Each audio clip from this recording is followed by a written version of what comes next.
tadi kamu tanyakan, kenapa kamu bingung di masa-masa sekarang? Kenapa mau bingung menentukan arah tujuannya mau kemana? Dan hari ini kita sudah tersambung melalui virtual Zoom bersama psikolog, ya, bersama Ibu Fitriani. Wah, nanti kita akan bertanya kepada beliau ya terkait betul hal sekali tersebut ya. Dan Krisna boleh juga bertanya nanti ya berkaitan tentang quarter life crisis ini. Kita sapa terlebih dahulu. Selamat pagi Ibu Fitriani. Halo, selamat pagi Bu. Iya, Ibu bisa mendengar? Mungkin suaranya bisa diaktifkan terlebih dahulu. Maaf. Assalamualaikum, selamat pagi Mas Andri, Mbak Krisna. Waalaikumsalam warahmatullahi wabarakatuh. Wah, semangat sekali ya kalau kita berbicara. Semangat, merdeka. Alhamdulillah ya. Ibu, kita terlebih dahulu ingin tahu nih dari definisi quarter life crisis ini apa Bu? Mungkin bisa dijelaskan Bu? Ya, baik. Jadi para pemirsa sekalian, quarter life crisis adalah kondisi emosional yang dialami oleh orang sekitar 18 sampai 30 tahun ya. Atau kalau kita menyebut bisa dewasa awal ya, antara remaja akhir dengan dewasa awal. Nah, itu adalah kondisi emosional yang sedang galau nih ceritanya. Kalau remaja kan juga ada ya tempoharinya galau mencari identitas. Kalau ini galau kemudian terhadap ke depan gitu ya, terkait dengan percintaan, karir, dan realisasi sosial gitu. Ya, jadi sangat terkait sekali dengan tujuan hidup juga ya. Jadi mereka merasa khawatir tentang diri dan masa depannya. Gitu, Mbak Andri, Mbak Krisna. Ya, baik Bu. Dalam mengalami masalah tersebut, bagaimana sih cara mengatasinya, Bu? Ya, sebelumnya saya juga menjelaskan dulu ya, galaunya seperti apa. Jadi misalnya mereka mengkhawatirkan tentang mereka nih nanti ke depannya akan bekerja apa, gitu ya. Atau misalnya mereka nih bermakna nggak ya, baik itu dalam hidupnya sendiri maupun bagi orang lain, gitu ya. Nah, kemudian juga misalnya baru saja putus cinta gitu ya. Nah, mereka merasa aduh aku nih parah ya, aku tuh bukan siapa-siapa gitu ya. Jadi tentang kebermaknaan hidup ya, juga terkait dengan tujuan hidup ya. Jadi mereka merasa aduh kayaknya nih aku orang yang paling malang di dunia, begitulah kira-kira ya. Nah, tadi terkait dengan cara menghadapinya sebenarnya ada beberapa hal ya. Pertama, kita stop untuk membandingkan diri kita dengan orang lain. Ini biasanya kan kita menjadi sangat rasa tidak berharga atau tidak berguna ya. Itu ketika kita melihat orang lain, gitu ya. Rumput tetangga selalu lebih hijau kan ya, Mas Andri, Mbak Krisna ya. Jadi kita senantiasa merasa bahwa orang lain lebih sukses daripada kita, gitu. Misalnya, oh si Anu udah tamat ya, aku belum. Misalnya kalau lagi kuliah nih ya. Atau dia udah kerja di perusahaan yang keren, gajinya udah besar. Ini aku baru begini-begini aja nih, gitu. Misalnya dia mungkin, apakah dia belum tamat kuliah ataupun dia sudah kerja, tapi mungkin pendapatannya masih kecil atau mungkin masih freelance, teman karyawan tetap, misalnya begitu. Jadi selalu membandingkan. Jadi untuk itu pertama kali stop membandingkan diri dengan orang lain, gitu. Kita fokus saja kepada tujuan hidup kita. Sebenarnya apa sih kita nih? Awalnya nih kita mau apa ya ketika kita berpikir tentang masa depan, cita-cita ya, tentang cita-cita, dan setiap orang memang berbeda ya, jadi tidak ada orang yang sama persis, bahkan kembar sekalipun gitu. Jadi stop membandingkan diri dengan orang lain.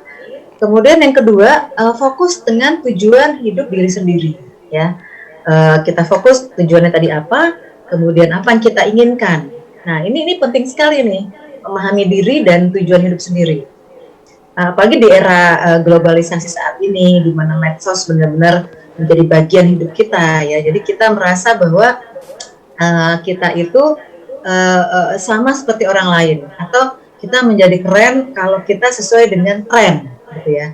Kita menjadi sangat up to date ketika kita sesuai dengan apa yang sekarang sedang banyak dibicarakan atau dicapai oleh kebanyakan orang seusia kita. Nah, jadi ini yang kita kemudian perlu hati-hati sekali ya. kita perlu istilahnya back to basic ya, kembali ke dasar bahwa kita ini punya tujuan hidup sendiri dan kita perlu menerima diri kita apa adanya. Nah itu dulu. Yang pertama sekali sebenarnya kita fokus kepada tujuan kita dan menerima diri kita apa adanya. Baik itu kelebihan sekaligus kekurangan kita gitu. Jadi nggak apa-apa loh kalau yang lain misalnya seperti itu pekerjaannya, mungkin dia bekerja dengan bidang seperti itu, gajinya sekian gitu ya. Nah kita seperti ini gitu, ya nggak apa-apa, setiap orang beda-beda. Nah mulailah dengan tadi diri sendiri, fokus pada tujuan dan menghargai diri sendiri, seperti itu. Iya, betul. Ya. Iya. Jadi seperti itu Krisna, tentunya jangan terlalu banyak membandingkan kepada orang lain, ataupun kamu masih bingung jalannya kemana dan kamu harus punya plan ke depannya. Nah kita tanyakan kepada Ibu lagi, Bu, selain itu kita bisa nggak sih mengetahui orang tersebut ini lagi di masa fase quarter life crisis ini, atau memang apakah ini semua terjadi pada fase-fase tersebut, maksudnya di umur 18 sampai 30 tahun ini bakal pasti terjadi atau seperti apa, Bu? Atau hanya orang tertentu saja ya? Iya, tidak pasti terjadi sih ya. Tapi banyak yang mengalami ya. Apalagi sekarang terpaan media sosial ya, menurut saya ini memperbanyak orang yang akan mengalami ini gitu ya. Tadi ada satu lagi sebenarnya sebelum kita melihat gejalanya. Satu lagi adalah tips dari saya, stop keraguan. Ya mulailah dengan tindakan. Jadi jangan terus mikir aja atau overthinking ya, istilah anak muda sekarang tuh disampaikan, aduh gue overthinking nih. Benar ya, terlalu banyak berpikir, too much thinking, tapi nggak beraksi, nggak ada action gitu ya. Jadi sudah kita mulai dengan aksi nyata, tindakan, stop dengan berpikir yang terlalu banyak atau stop dengan keraguan ataupun kegalauan itu. Tadi yang tips ketiga. Oke, sekarang tentang ciri-ciri. Apakah semua? Tidak. Tapi banyak yang mengalami. Ciri-cirinya apa? Ciri-cirinya tuh kalau misalnya lagi bincang-bincang tuh kelihatannya kurang happy gitu ya kalau kita mau observasi ya. Kemudian ketika orang lagi ngumpul-ngumpul seringkali orang yang sedang mengalami quarter life crisis ini, apalagi ini kalau lagi parah ya, itu dia ada banyak alasan untuk menghindari pertemuan itu. Gitu. Dia cenderung menyendiri, gitu ya. Atau kalaupun lagi ngumpul, mungkin dia cenderungnya diam aja, gitu. Diam, gitu kayak follower aja, gitu ya. Nggak bisa enjoy the meeting atau misalnya kita lagi hangout misalnya, apalagi anak muda ya suka nongkrong istilahnya ya, suka ngumpul-ngumpul, gitu. Nah ini anak kayak gini tuh nggak enak aja gitu bawaannya gitu, dan bahkan juga bisa jadi kalau istilah anak sekarang jutek gitu ya, istilahnya bete gitu. Jadi dikit-dikit dia sensi ya, dia baper ya, atau dia kemudian jadi komen-komen itu nggak enak gitu, seperti itu. Nah ini apabila ini dialami oleh pasangan ya, kan kita suka nih punya teman deket ya, sahabat gitu, itu nyebelin banget ya buat si pasangannya. Lu kenapa sih gitu, gua ngomong ini kok lo negatif melulu sih gitu ya misalnya. Nah ini sebenarnya ketika misalnya kita mengetahui ini, justru orang yang justru tidak mengalami itu harusnya justru merangkul ya, harus justru membantu, mensupport. Jadi jangan malah menjauh ya. Ya. Jadi ciri-cirinya seperti tadi, dia sensitif, kemudian dia menghindari perkumpulan ya, kemudian juga menjadi negatif baik itu dalam hal tindakan maupun gesture ya bahasa. Ataupun ucapan minimal, at least kalau misalnya lagi komen-komen di grup, misalnya di WA grup, dia mungkin jarang komen, atau dia kalau komen langsung negatif gitu, langsung bisa marah gitu, seperti itu. Ya, baik Bu, untuk fase quarter life crisis ini, apakah itu baik untuk kesehatan mental dan juga perkembangan daya pikir? Ya, tidak tentunya ya. Jadi kecuali kalau sedikit ya, kalau sedikit itu sebenarnya positif ya, dalam arti seseorang memikirkan tentang masa depannya secara kritis gitu ya. Kemudian dia akan tapi asal jangan lama-lama tadi ya, start untuk bertindak. Mulai dengan apa? Mulai dengan berpikir tentang diri, dalam arti fokus kepada apa yang kelebihan kita ya. Oh, aku bisanya ini nih. Oke, orang lain misalnya bisa musik, aku nggak bisa musik. Dia bisa mentas, aku nggak bisa perform gitu ya. Nggak apa-apa, kamu bisanya apa? Oke. Kemudian, jadi ketika seseorang merasa ada quarter life crisis, dia kemudian fokus pada diri sendiri dan kemudian dia mulai mengumpulkan informasi ya sebanyak mungkin bagaimana mengembangkan diri dia. Jadi kalau sedikit itu malah positif untuk mendorong kemajuan dia. Tapi kalau banyak, apalagi tadi ya too much thinking atau overthinking, ini membuat orang malah tidak bergerak ya. Dan ini bahayanya kalau ini dibiarkan dan tidak ada yang menolong, tidak ada yang merangkul atau mencabut dia dari kondisi itu ya. Itu dia bisa depresi loh gitu. Kalau udah depresi itu udah stres berat, nah itu bahaya ya. Bisa masuk ke gangguan jiwa. Jadi depresi kan sudah awal dari gangguan jiwa kan. Itu kalau terus menerus ya udah bahaya sekali, bisa jadi pasien rumah sakit jiwa nanti. Jadi ini bahaya, tapi tadi ya tergantung dari derajatnya seberapa besar, kemudian seberapa besar lingkungan mau memberikan dukungan sosial ya, tadi merangkul atau kemudian memberikan feedback tentang hal-hal positif pada orang ini gitu, seperti itu. Iya, jadi tentu buat kesehatan kurang baik ya Krisna ya. Tapi kita melihat terlebih dahulu porsinya seperti apa. Betul. Nah Bu, selain itu aku gambarkan situasi kejadiannya seperti ini. Seorang itu sudah memenuhi finansialnya, segala kebutuhannya sudah terpenuhi. Terus dia juga sudah mempunyai plan untuk jangka ke depannya. Nah, apakah orang-orang seperti itu masih bisa terkena quarter life crisis ini atau tidak, Bu?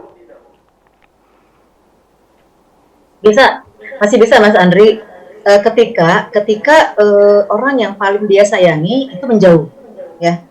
Somehow kita nggak tahu orang dekat kita itu kemudian gak nyaman dengan kita dan menjauh ya.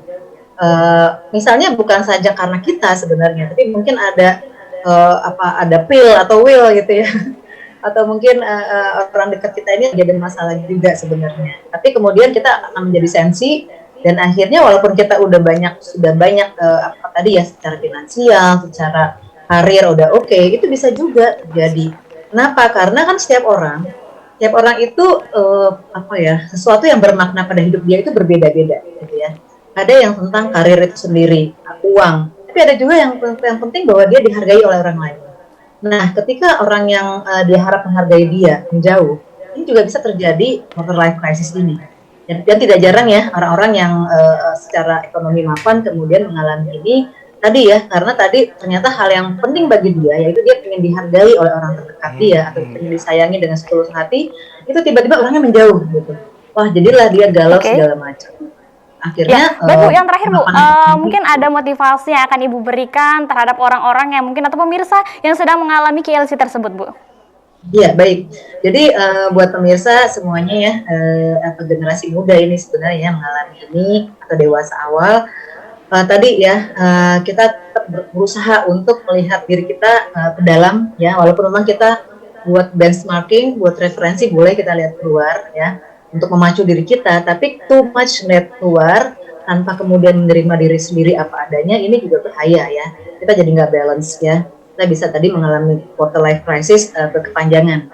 Nah, untuk supaya kita segera move on ya, itu tadi yang saya katakan, fokuslah kepada hal positif yang Anda miliki, kemudian kita berusaha untuk action mengembangkannya, apapun sekarang apalagi banyak sekali sarana untuk mengembangkan diri ya, dengan adanya perkembangan IT ini ya. Mungkin ada yang berminat untuk menyampaikan hal yang dia miliki melalui Instagram, YouTube ya, bahkan mungkin menjadi YouTuber untuk hal tertentu, why not gitu ya. Kemudian tadi ketika kita meminta orang lain menghargai kita, menyayangi kita, pertanyaannya apakah kita juga sudah melakukan itu kepada orang lain gitu. Kalau memang kita meminta orang lain menghargai kita juga start dari kita menghargai diri kita dan orang lain juga gitu ya. Tapi apabila misalnya ada satu hal di mana ada kejadian orang lain harus meninggalkan kita, kita kemudian jangan berpikir bahwa itu semata-mata karena diri kita saja gitu ya, belum tentu juga ya. Karena kita jangan lupa bahwa ada yang di atas yang Maha menentukan pertemuan dan perpisahan begitu ya kira-kira. Karena biasanya perpisahan ini juga bisa menyebabkan orang menjadi galau terhadap dirinya dan mempertanyakan eksistensi dirinya. Jadi ini tentang eksistensi diri, tentang makna hidup dan tujuan hidup. Dan kemudian ketika Anda mengalami kegalauan yang sangat tentang diri sendiri ya, tentang masa depan, kayak karir, percintaan dan rasa sosial, segeralah minta bantuan ya kepada orang yang Anda percayai. misalnya orang tua Anda. Orang tua itu paling tulus ya, menginginkan yang terbaik buat anaknya. Jangan malu-malu untuk sharing. Kemudian atau kepada sahabat yang dapat dipercaya ya, orang terdekat yang dapat dipercaya segala sharing ya.